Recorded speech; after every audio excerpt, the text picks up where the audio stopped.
Hello, this is Robert Rickover. I'm an Alexander Technique teacher in Lincoln, Nebraska. I also teach in Toronto, Canada. My guest today is Eileen Troberman, an Alexander teacher in the San Diego area. And we're going to have a little discussion today about the implications of cataract surgery, where if you were wearing glasses and now you're not wearing glasses, some ways to adjust to that based on Alexander Technique principles that can make that shift a little easier. If you're looking at us on screen, it's pretty obvious that Eileen is wearing glasses and I'm not. And I assume at some point, Eileen, you may need cataract surgery, but it's not time yet, or you're not old enough, or whatever the issue is around It's true that I have mild cataracts now, that. but these are actually reading glasses, so I don't walk with these. Okay, It would distort things to look through this and walk. These are just right. for seeing the computer and reading. And Okay, okay. So I had cataract surgery about 3 years ago, and the results were pretty spectacular in terms of sharpness of vision, and much better than I thought it would be. But I did notice that in my mind, it seemed like there were still little circles around here where the glasses frame were. yeah, you got to That, wash that grease off after a while, Robert. You know, well, once you wash yeah, your that was face a problem. out. But it almost felt like I was still looking through lenses of some sort. It was a Yeah. very odd phenomenon. I don't notice that as much now, but for quite a while I was very struck by that. Does that relate to the ideas that you have on this Yes. topic? Yes, it does. So what I notice with people who have worn glasses all their lives and Mm-hmm. then get cataract surgery and start being able to see without glasses, so they're not wearing glasses, they're still used to moving their eyeballs, so to speak, as if they need to look through the central focus of their glasses. So what often happens with people wearing glasses when they walk, when they're walking along, they end up just uh, tilt the screen here to be able to see through the central focus of the lens with Mm-hmm. glasses. Often people will just kind of tilt their neck a little bit down, not just their head, which they could do, but they end Mm-hmm. with their head, and then if they need it, an ease in their leg joints to see down there, but to see down in front of them, close to them. But Mm-hmm. they end up to get this central focus tilting a little like this. See how I'm compressing Mm-hmm. it here Mm-hmm. to be able to see when they're walking. And so they're not seeing out of some distorted thing, particularly people who wear bifocals or graduated lenses where this is more for reading. So, and Right. then you have the actual lens that gets in the way too. So Right. if I'm just, if I go to look down just with my eyeballs tilting down, this lens kind of gets in the way and it Oh, you mean the frame, right? frame, yes, sorry, the frame Frame. Yeah. gets in the way. Right. Yeah, besides that this part is a little distorted. So the tendency again is to do this. And just Mm-hmm. one thing, I'll talk about taking the glasses off and how to get used to your eyes moving easily. But I was thinking about how that's very similar to what everyone has to do now, whether they wear glasses or not, with masks. Because the thing about masks, can you hear me all right? Mm-hmm. Okay. Yep. So the thing about masks is that you end up having that area here a little more forward over your cheek. So it's a little harder to see right down, even if I let my eyes look down. I've got Hmm. something in the way, just like the frames would have been. Hmm. So Hmm. wearing a mask going down the stairs, of course, people are going to tend to Hmm. do this a little bit instead of just letting their head tilt from way high up. The joint's really right around the bottom of our ears, sort of the bottom of the hole in our ears here, where it Right about here. yeah. And so when that tilts, Right. tilt and be able to look down and that and their spine will lengthen. But people tend to tilt from the base of their neck to look down. And can you see how that even compresses my Hmm. whole Hmm. spine? It's not shortening me from here down in a way. I mean, it is putting more pressure. But you can see how much that's shortening my upper body compared Hmm. to just tilting here to see down. Then that causes that nice lengthening. So I just wanted to say, even though we're talking about this in terms of wearing glasses, it's very common now for people wearing masks to get in that habit, to see closer down in front of them. Further out, it's no problem. But this kind of gets in the way of our view here. So now once people don't have the glasses in the way, Right. they're still used to looking through the center, keeping their eyeballs more or less in one place to have the best central focus in the lens. And Right. so it's easy to still do that, to try and keep your eyeballs somewhere and then bend your neck down to see Hmm. forward and down. And that same thing we talked about doing with the mask, where you take the pressure off by letting your head tip higher up and letting your body follow that. Right. Then you can just let your head tip from here, and your eyeballs actually leave that tip.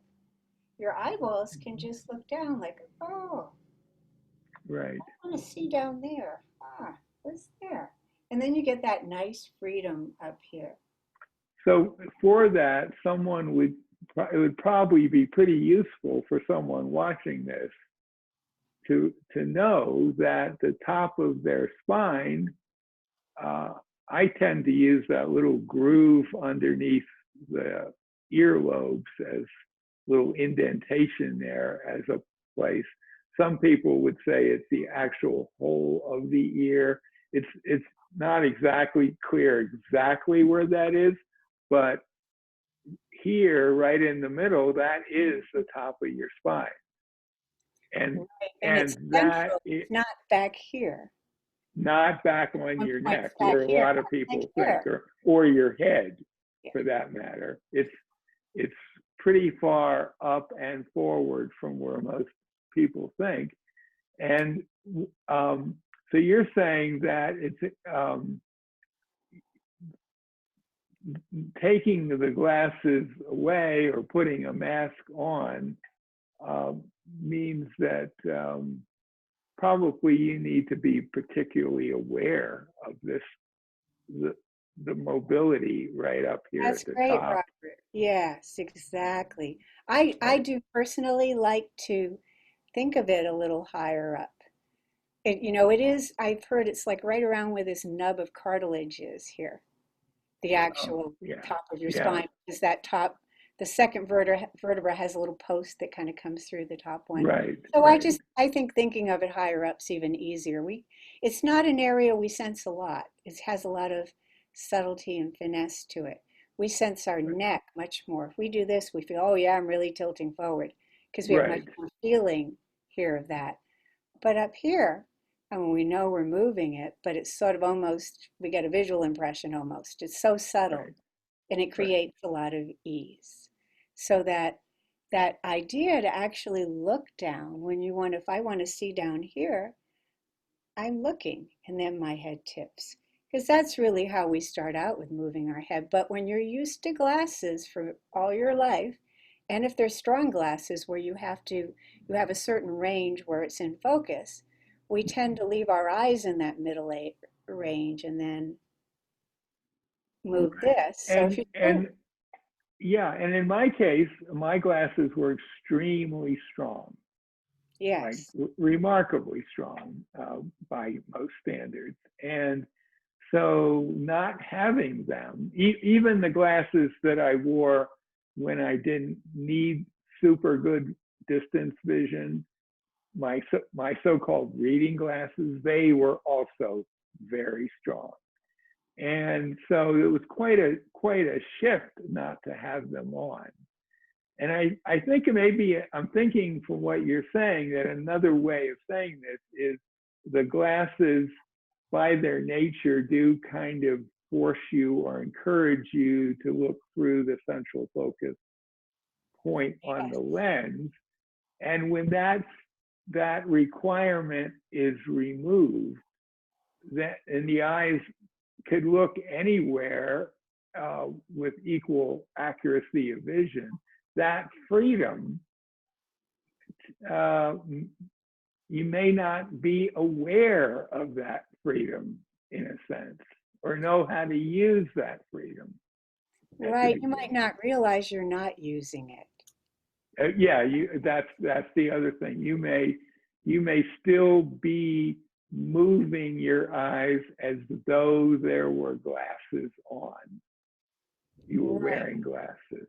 Yeah. And that would cause you to limit the mobility of your eyes relative to your head, and also quite possibly your head relative to your neck. Absolutely, because they're really interconnected in coordination. And so something you could do just for fun is to just look and see if you can see the little bulge of your cheeks here. Mm-hmm. And just like, oh, I can see that. So then I let my head tip from high up. Whoa, I can really see down and see the front of my shirt. Mm-hmm. So you just start, you don't want to do it where you're straining, where you're just doing it with your eyes and keeping your head somewhere. Because the two are Right. so timed together, except that little bit of movement of the eyes. Yes, nice. See, Yeah. I always thought, well, Alexander teachers like to talk about head leading, body following, but to me, it was the eyes leading, head following, and then the rest of the body also following. But that's another topic. And our But you teacher want to Mark integrate eye movements with head movements. They're really, they coordinate to allow you to see things close up but down, basically, or see the floor underneath that's near your feet. right, which is what we're talking about now with Yeah, this, because the right, tendency is we're talking about that tendency right, to look down like this. right, You have to really bend at the base of the neck or the mid back to see down. right, Uh, exactly. but remember, our teacher March used to say, "Well, look around," because it Yeah, is, it is. If I look over there, my head starts moving. So you right, don't want to make it just clear for anyone listening. We don't want to just like turn our eyes over there without her letting her head move. I mean, you can if you just don't want to, for right, whatever reason, you don't want to move your head. right, You do that, but right. it's a little bit more of a strain, and the eyes just kind of get interested in something, and the head moves. Yeah, so they get all that freedom that they naturally have, but for years, if you grow up wearing glasses and you've worn them all your life and they're thick glasses, I don't Mm-hmm, know what mm-hmm. that central focus point is called in them, but people tend to then keep that as if they're looking through two binoculars here Exactly. Yeah. And instead of now suddenly they have more freedom, more actual freedom, but they don't quite know how to use that freedom, is what my sense. yeah, And I would say for someone who doesn't wear glasses and is now putting on a mask for the first time, it might be worth exploring the difference between no mask and mask if you want to look down to your feet, just to get an idea of how the mask its presence might distort that, and then how you can consciously overcome that by being aware of where the movement is, being aware that your eyes have that movement possibility. So exactly. would this be a good place to end our little tutorial on Eyes, Masks, and Good Use. Is that a Yes, good title? that's Something lovely. like that. All right. Thank you, Eileen.